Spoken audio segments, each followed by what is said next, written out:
So this is yet again a gospel that I have a little bit of trouble preaching on, because after my first homily, I've got nothing more to say really, because the gospel is so direct.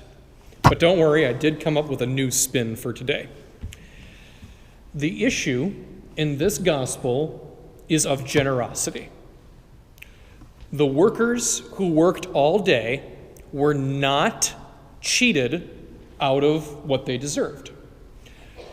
But they were upset because the workers who worked only 1 hour got the same amount of money as them.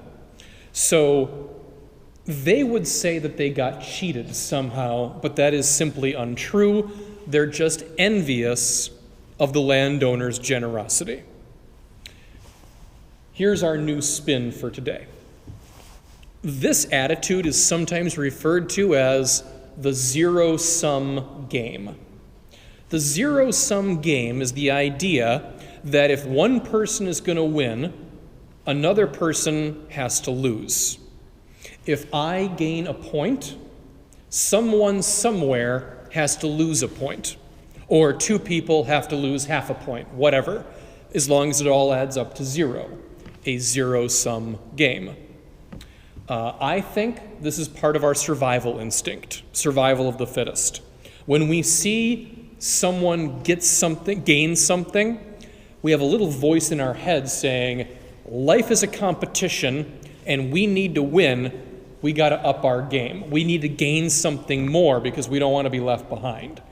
Some of us resist that temptation better than others, but we all have it. Absolutely. In the gospel, we see this at work with those workers who worked all day. They needed to feel like they were on top of it. If they worked all day, they would say, then they deserved more money to reflect that. And the problem with that attitude is generosity and humility just completely throw a wrench into that theory. We absolutely can give more than we need to.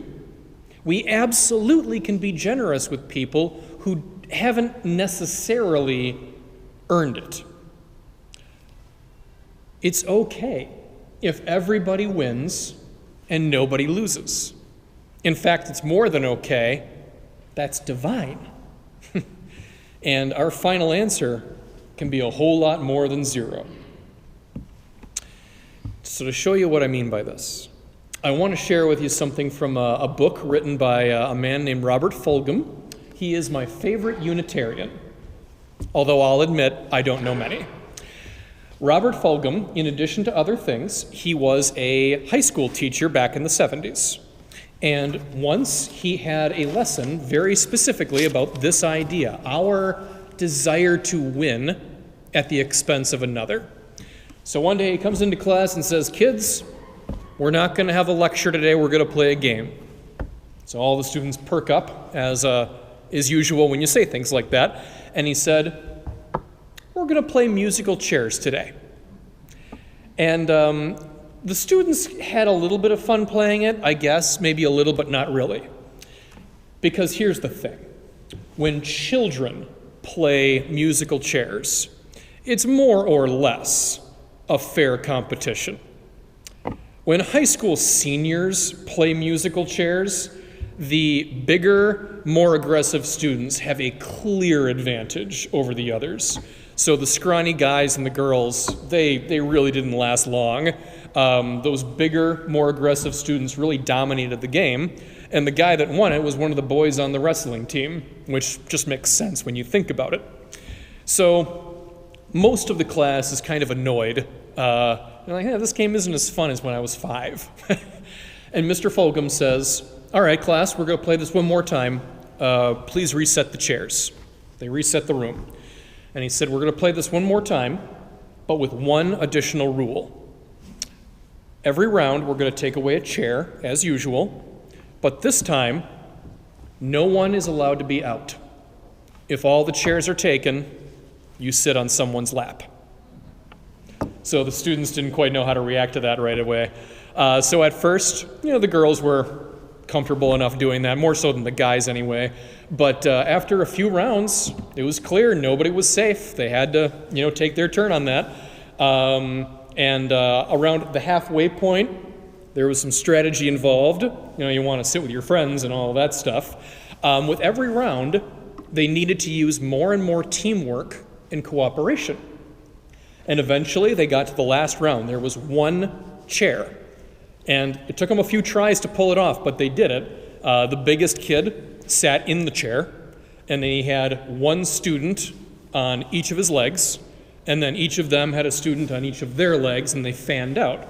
And apparently the challenge is balancing the weight, because if one side got lopsided, they'd all fall over and they had to start over. So again, it took a few tries, but they did it.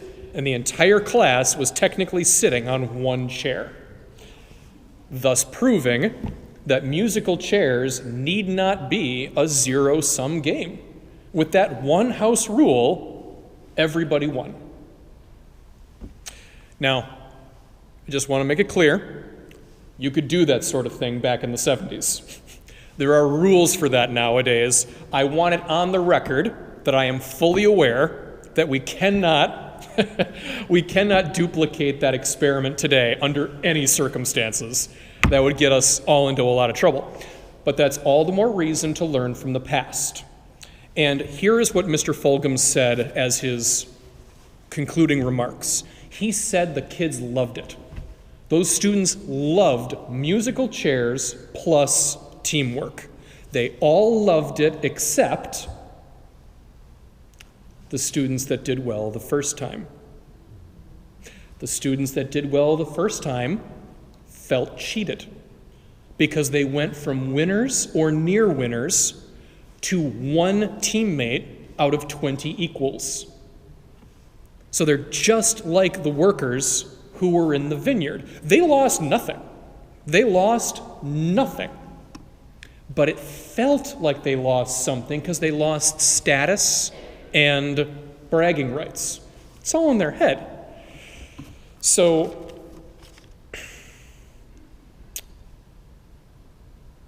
you can listen to this gospel, and in the future, you can take it for what it is.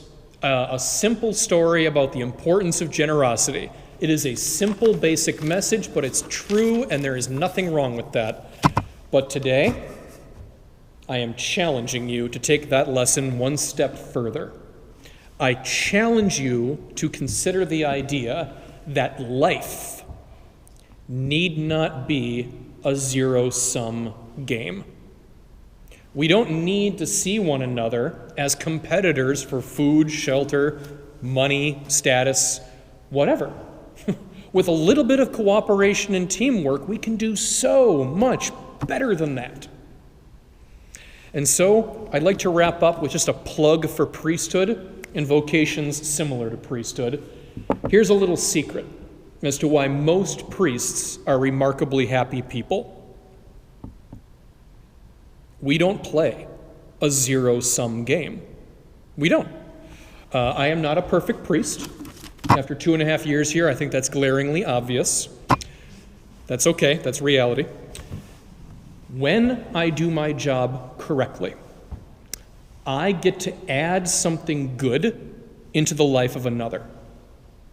And as a direct result of that labor, I get something good in my life as well. My life is better when other people's lives are better. That's priesthood. That is the exact opposite of a zero-sum game. That is the opposite of the philosophy that says, I'm looking out for number one. So when a priest rolls out of bed in the morning, he knows that he has very little to lose and everything to gain. You don't need to be a priest to know what that feels like. Being on fire with faith is plenty to get you through, because if you are truly moved by your faith, you will do exactly that for others. Sooner or later, you will find yourself rejecting the zero-sum game, and you will build up something good, not only for yourself, but for yourselves and those around you. You can do that. But in order to get there, you cannot think like the workers who worked all day in the gospel.